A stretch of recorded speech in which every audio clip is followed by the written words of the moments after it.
আসসালামু আলাইকুম। আমন্ত্রণ জানাচ্ছি মাইটিভি সন্ধ্যার সংবাদে। আপনাদের সাথে আছি আমি উপমা কুণ্ডু। আর শুরুতেই জানিয়ে দেব সংবাদ শিরোনাম। ব্যস্ত রাজধানী ছেড়ে নারীর টানে ছুটছে লাখো মানুষ। বাস রেল স্টেশনে ঘরমুখী মানুষের ঢল। বাড়তি চাপ থাকলেও যানজট ও ভোগান্তি নেই যাত্রাপথে। সৌদি আরবের মক্কায় শুরু হয়েছে পবিত্র হজের আনুষ্ঠানিকতা। প্রথম দিন সাদা কাপড় পরে ইহরাম বেঁধে মিনায় অবস্থান নিয়েছেন হাজিরা।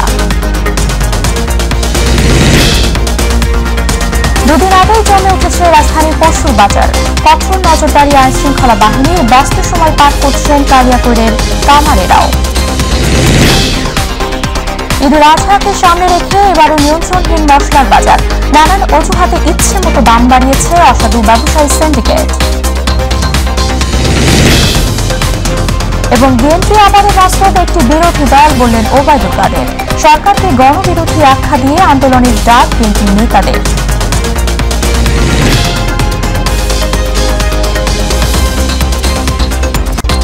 দর্শক শুনছিলেন সংবাদ শিরোনাম। চলে যাচ্ছি বিস্তারিত প্রসঙ্গে।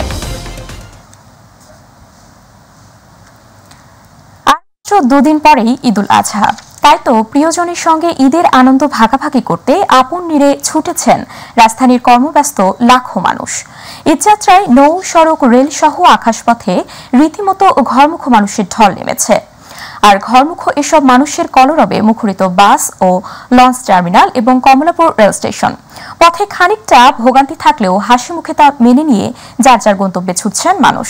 তবে যথাসময়ে টিকিট কাটতে না পারায় টিকিটের আশায় নামি দামি বাস কোম্পানির কাউন্টারগুলোই এখনও ঘুরছেন অনেকে। আকাশপথেও বেড়েছে যাত্রীদের চাপ। সদরঘাট লঞ্চ টার্মিনালেও বেড়েছে যাত্রীদের বাড়তি চাপ। হাসান বিশেষের ক্যামেরায় আবু সাইদ অপুর রিপোর্ট।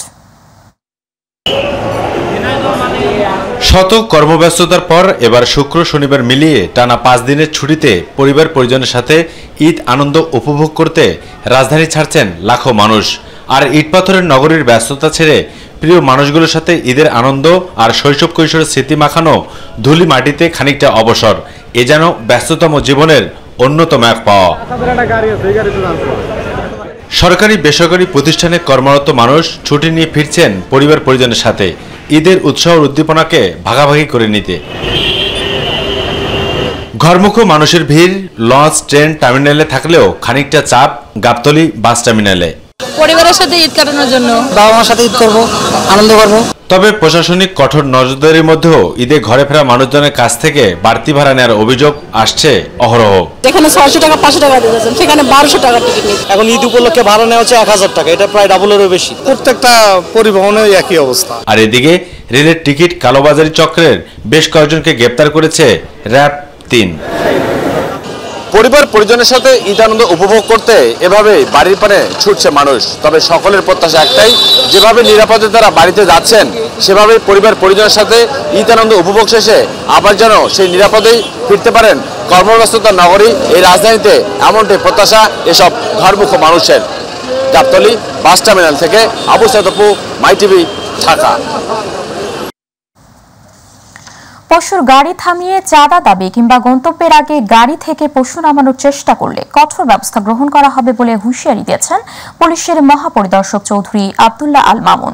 বিকেলে গাজীপুরে ঢাকা ময়মনসিংহ মহাসড়ক পরিস্থিতি পরিদর্শন ও পরিবহন চালকদের সচেতনতামূলক লিফলেট বিতরণ শেষে উপস্থিত সাংবাদিকদের এক প্রশ্নের জবাবে আইজিপি একথা বলেন। কোনো প্রকার অসুবিধার সম্মুখীন হলে 999-এর সহযোগিতা নেয়ার আহ্বান জানান আইজিপি। তিনি জানান, ঘরমুখ মানুষ যেন স্বস্তিতে গন্তব্যে পৌঁছতে পারে সেজন্য সড়ক ও মহাসড়কে আইন শৃঙ্খলা বাহিনীর কয়েক স্তরের সদস্য মোতায়েন করা হয়েছে। তার বিরুদ্ধে যথাযথ ব্যবস্থা গ্রহণ করা হবে। ইতিমধ্যে আমরা বিভিন্ন জায়গায় আমরা আইনানুগ ব্যবস্থা নিয়েছি এবং আপনাদের কাছে এই ধরনের খবর থাকলে জানাবেন, আমরা আপনাদের সেবা দেওয়ার জন্য প্রস্তুত আছি।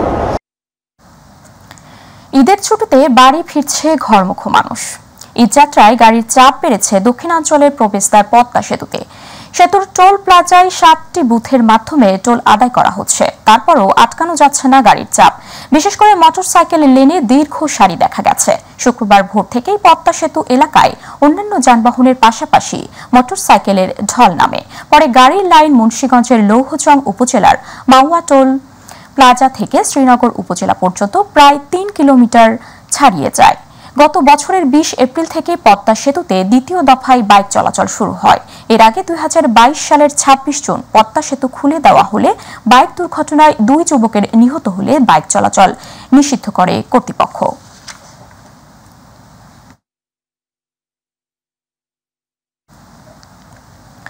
মক্কা নগরীতে পবিত্র হজের আনুষ্ঠানিকতা শুরু হয়েছে আজ শুক্রবার। আরবি বর্ষ পঞ্জিকার শেষ মাস জিলহজের 8 তারিখ থেকে শুরু হয় হজ। সবশেষে কাবা শরীফে বিদায়ী তাওয়াফের মধ্য দিয়ে শেষ হয় হজের আনুষ্ঠানিকতা। হজ সম্পন্ন করতে সব মিলিয়ে সময় লাগে 5 দিন। বিস্তারিত জুবাইর রহমানের রিপোর্টে। সারা বিশ্বের বিভিন্ন দেশ থেকে এসে মক্কায় সমবেত হওয়া লাখ লাখ ধর্মপ্রাণ মুসলমানের অংশগ্রহণে পবিত্র হজ পালনের আনুষ্ঠানিকতা শুরু হয়েছে। বৃহস্পতিবার সন্ধ্যার পর থেকে রাতভর কেউ হেঁটে কেউ বাহনে চড়ে সৌদি আরবের মিনায় জড়ো হয়েছেন। লাব্বাইক আল্লাহুম্মা লাব্বাইক, লাব্বাইক লা শারীকা লাকা লাব্বাইক ধ্বনিতে মুখরিত মিনা প্রান্তর। এবছর সারা বিশ্বের প্রায় 20 লাখ মানুষ হজে অংশ নিচ্ছেন। এ পর্যন্ত বাংলাদেশ থেকে হজে গেছেন 82,772 জন।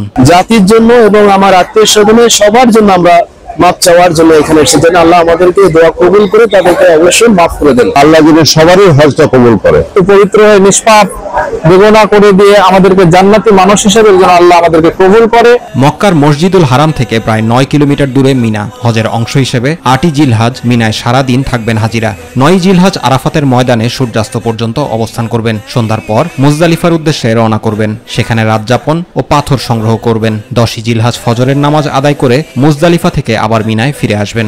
নিজেদের জন্য দোয়া করব, পাশাপাশি আমরা দোয়া করব বিশ্ব মুসলিমের জন্য যারা আজকে বিপদে মুসিবতে আছে, বিশেষ করে ফিলিস্তিনি মুসলমানদের জন্য আমাদের একটা বিরাট চাওয়া পাওয়া আছে যে তারা যেন আল্লাহ তাআলাকে সহি সালামত রাখে, সকল প্রকার ষড়যন্ত্র থেকে আমাদেরকে হেফাজত করেন। এজন্য আমরা আল্লাহ রাব্বুল আলামিনের কাছে এই হজে দোয়া করব। এরপর শয়তানকে পাথর নিক্ষেপ, কোরবানি ও মাথা মুন্ডন বা চুল ছেটে স্বাভাবিক পোশাকে মক্কায় কাবা শরীফ তাওয়াফ করবেন। তাওয়াফ শেষে মিনায় ফিরে গিয়ে 11 ও 12 জিলহজ অবস্থান এবং প্রতিদিন 3টি শয়তানকে পাথর নিক্ষেপ করবেন। শয়তানকে পাথর নিক্ষেপের সময় যাতে কোনো দুর্ঘটনা না ঘটে সেজন্য সৌদি হজ কর্তৃপক্ষ প্রতিবারের মতো বিশেষ ব্যবস্থা গ্রহণ করেছে।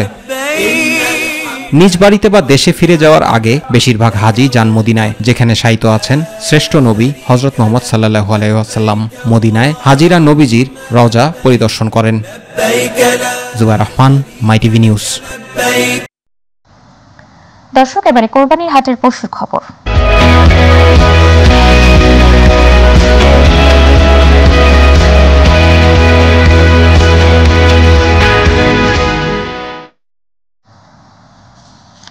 আর মাত্র 2 দিন বাকি। সময় যতই ঘনিয়ে আসছে ততই রাজধানীর কোরবানির পশুর হাটগুলোতে বাড়ছে ভিড়। তবে পশুর দাম যেমন বেশি বলে অভিযোগ ক্রেতাদের, তেমনি বিপরীত অভিযোগ রয়েছে দেশীয় ও বিদেশি পশু খামারিদের। এদিকে কোরবানির পশুর হাটের আইন শৃঙ্খলা নিয়ন্ত্রণে কঠোর নজরদারির কথা জানিয়েছেন র্যাবের আইন ও গণমাধ্যম শাখার পরিচালক আরাফাত রহমান। বিস্তারিত আবু সাইদ অপুর রিপোর্ট। কোরবানির ঈদ উপলক্ষে গাবতলী পশুর হাট পরিদর্শন করেন র্যাবের আইন ও গণমাধ্যম শাখার পরিচালক আরাফাত রহমান। নগরী জুড়ে নেওয়া হচ্ছে কঠোর নিরাপত্তা ব্যবস্থা। এরপর র্যাবের এই পরিচালক কথা বলেন সাংবাদিকদের সাথে, তুলে ধরেন ঈদকে ঘিরে র্যাবের অবস্থান। আমাদের রাস্তায় মোবাইল টহল চলছে, আমাদের স্ট্যাটিক এবং মোবাইল টিম চলছে, আমাদের সাদা পোশাকে আমাদের কার্যক্রম চলছে। আমরা নিজেরা এই হাট ব্যবস্থাপনা দেখতে এসেছি। আমার মনে হয় আমরা আমাদের যে কার্যক্রম, আমাদের প্রতি যে নির্দেশনা, সেই নির্দেশনা যথাযথভাবে পালন করছি। অপরদিকে সময় যত ফুরিয়ে আসছে ততই রাজধানীর পশুহাটগুলোতে বাড়ছে ক্রেতাদের ভিড়। বিশেষ করে গত কয়েকদিনের চেয়ে বেড়েছে কোরবানি পশু ক্রেতার সংখ্যা। এ থেকে পিছিয়ে নেই রাজধানীর গাবতলী পশুহাটও। এখানে অন্যান্য হাটের মতোই উঠেছে নানা জাতের দেশি বিদেশি কোরবানির পশু। যেহেতু ঈদের আর মাত্র 2 দিন বাকি, সেহেতু নগরবাসী কোরবানির পশু ক্রয় করবে। তবে বরাবরের মতো রয়েছে বাড়তি দাম নেয়ার অভিযোগ। সময় তো আরো 2 দিন আছে। আমরা ঢাকাতে যারা আছি তারা চিন্তা করি যে ঈদের চাঁদ রাত্রেও আমরা কিনতে পারবো। 2 লাখের গরু 2,30,000 চাচ্ছে, যাতে গরুটা সেল দিতে পারে। আর বাড়তি দাম চাওয়ার উত্তরটাও যেন রীতিমতো আগেভাগেই মুখস্থ করে রেখেছেন দেশি বিদেশি পশুর খামারি ও ব্যবসায়ীরা। 4 লাখ টাকার গরু কয়ালি 1 লাখ টাকা, 1,20,000 কয়। গরুর কেতা নাই, গরুর বাজারও ভালো নাই। 3 দিন ধরে আছে, কোনো বেচাকেনাই তো নাই। 15 লাখ 16 লাখ কয়। খামারিরা যে প্রত্যাশা অনুযায়ী গরু উঠিয়েছিলেন, কিন্তু সেই প্রত্যাশা অনুযায়ী তারা দাম পাচ্ছেন না। আর ক্রেতারা আরও 2-1 দিন সময় নিচ্ছেন। তার কারণ হচ্ছে আর 2-1 দিন পর হয়তো দাম কমতে পারে। গাবতলী পশুহাট থেকে আবু সাইদ অপু, মাই টিভি, ঢাকা। কোরবানি আসলে গরু খাসির বাজারের সাথে ব্যস্ত হয়ে ওঠে কামারেরাও। সেই ধারাবাহিকতায় ব্যস্ত সময় পার করছেন গাজীপুরের কালিয়াকৈরের উপজেলার কামাররা।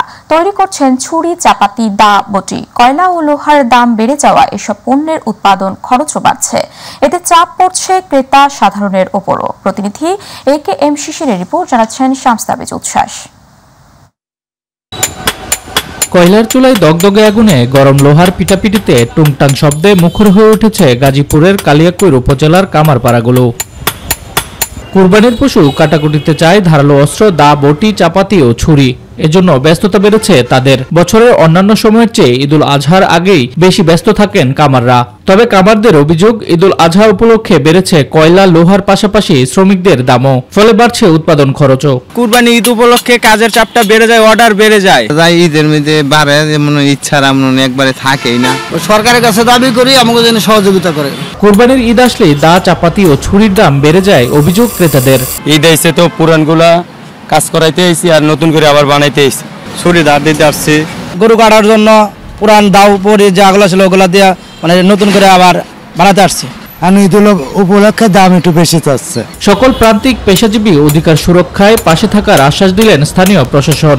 যদি এরকম কেউ থেকে থাকে যে ওই পেশা ছাড়া তার অন্য কোনো পেশায় নিয়োজিত হওয়ার মতো অবস্থায় সে নাই এবং ওই পেশাটাও সে ক্ষতির সম্মুখীন হয়েছে, তারা আমাদের সাথে যোগাযোগ করতে পারে। তাকে যদি কোনো সহায়তার মাধ্যমে পুনর্বাসিত করা যায় অন্য কোনো খাতে, সেটা আমাদের সরকারি যে সুবিধা আছে সেটা প্রোভাইড করার মাধ্যমে তাকে সেটা করা যেতে পারে।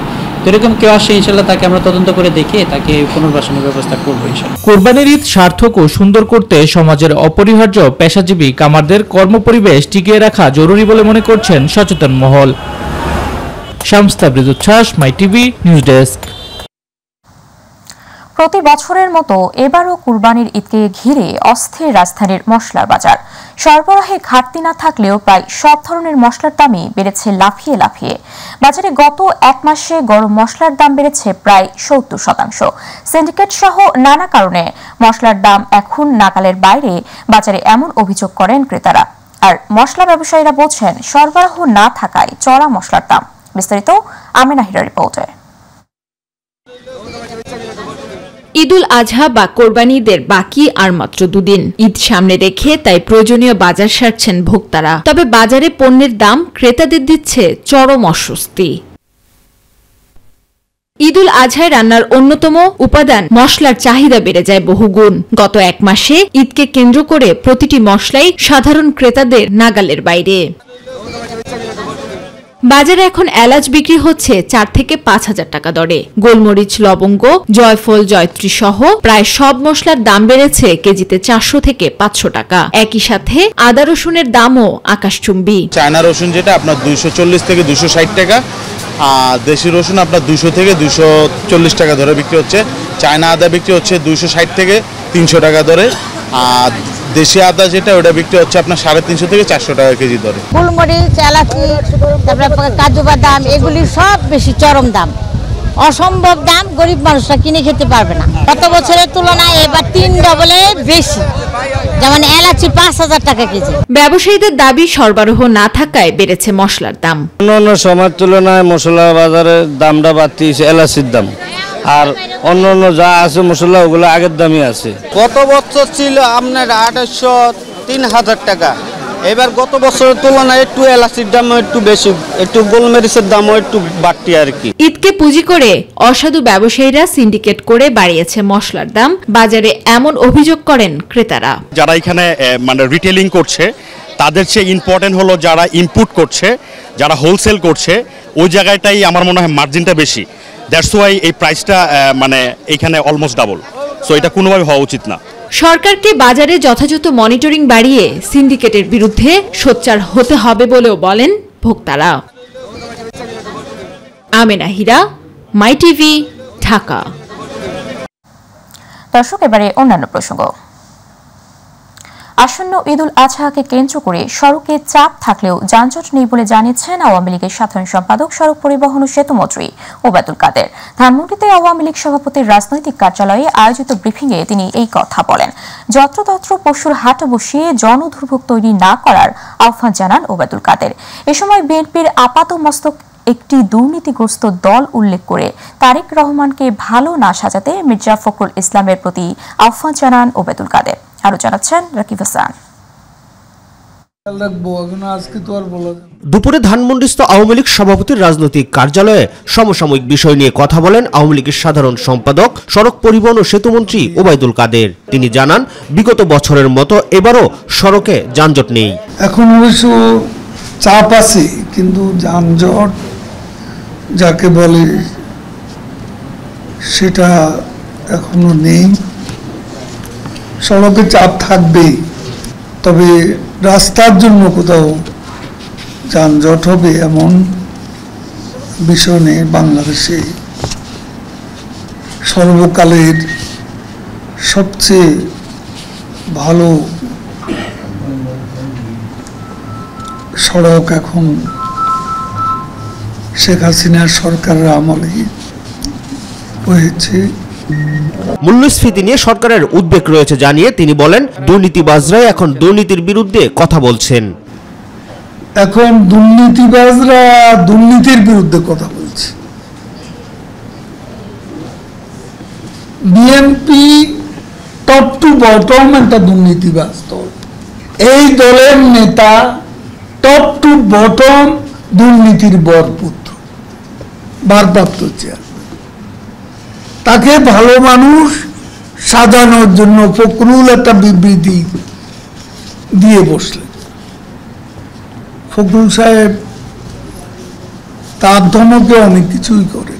তারেক রহমানকে নতুন করে শাস্তি দেওয়া হবে না, দেশে ফিরিয়ে এনে শাস্তি ভোগের ব্যবস্থা করা হবে বলেও জানান আওয়ামী লীগের সাধারণ সম্পাদক ওবায়দুল কাদের।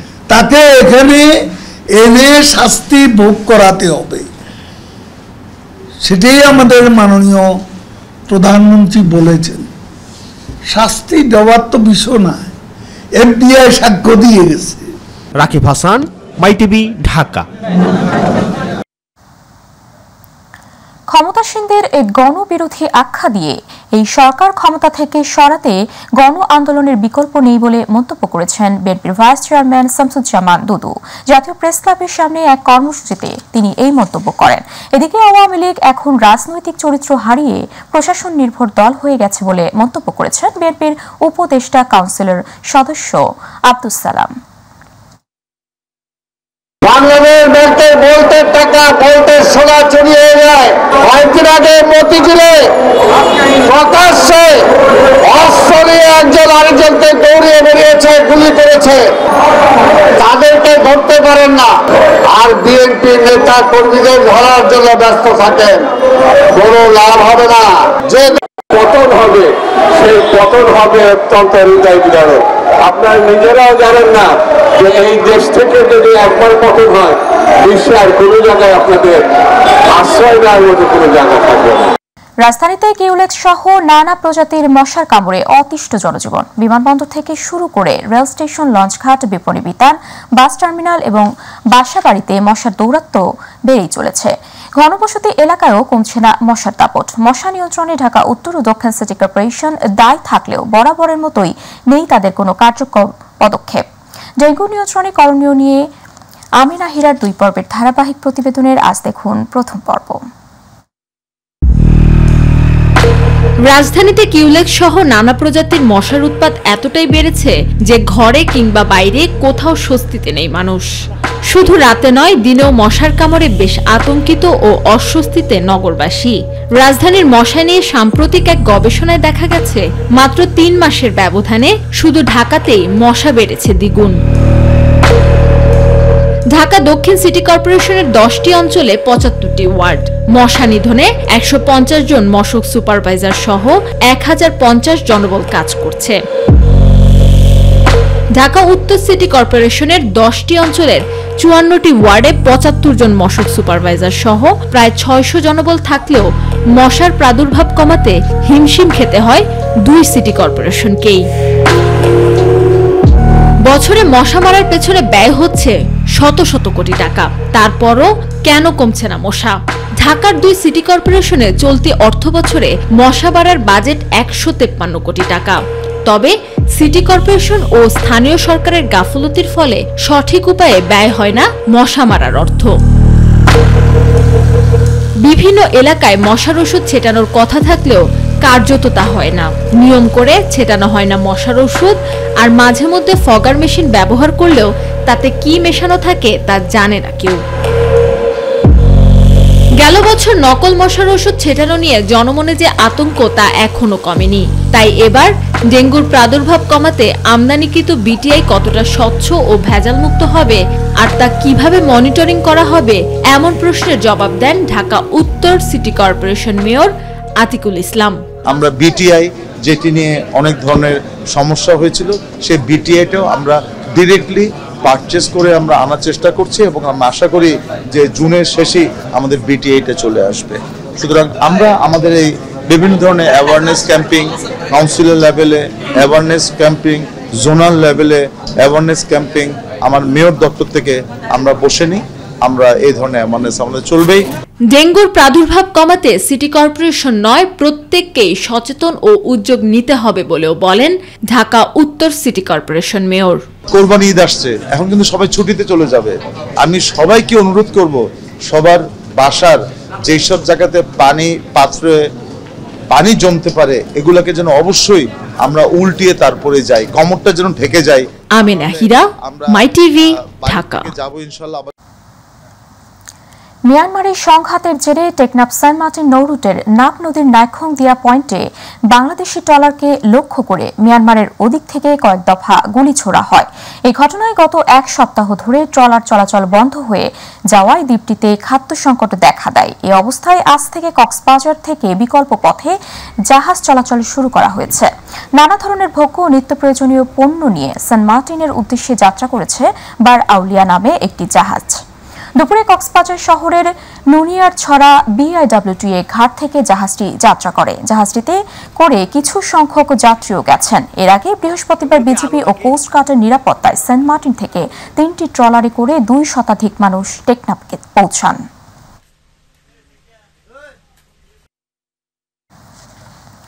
সৌদি আরবের আল আফিফ শহরে সড়ক দুর্ঘটনায় নিহত চাঁদপুরের 3 প্রবাসীর বাড়িতে চলছে শোকের মাতম। বৃহস্পতিবার কর্মস্থল থেকে ফেরার পথে মর্মান্তিক এক সড়ক দুর্ঘটনায় প্রাণ হারায় তারা। 3 জনের মধ্যে একজন ঠিকাদার ও 2 জন নির্মাণ শ্রমিক হিসেবে সেখানে কর্মরত ছিলেন। এদিকে সন্তানদের মরদেহ দেশে ফিরিয়ে আনতে সরকারের সহযোগিতা চেয়েছে নিহতদের পরিবার। প্রতিনিধি মনোয়ার কানুনের রিপোর্ট।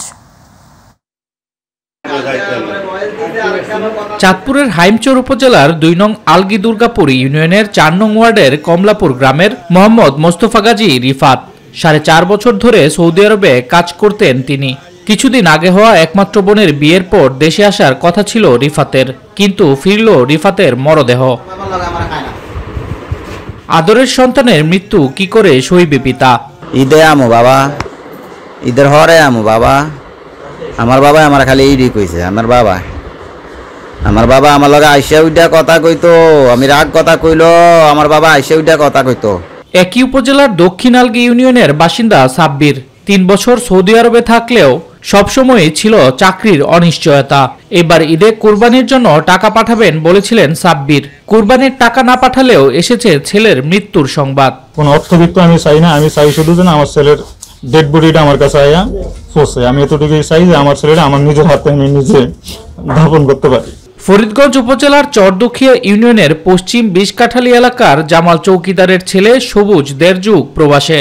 কিছুদিন আগে নিজের কাছে নিয়ে গিয়েছেন স্ত্রী ও 2 সন্তানকে। সন্তানের মৃত্যুতে হাহাকার ভারী হয়ে গেছে চারপাশ।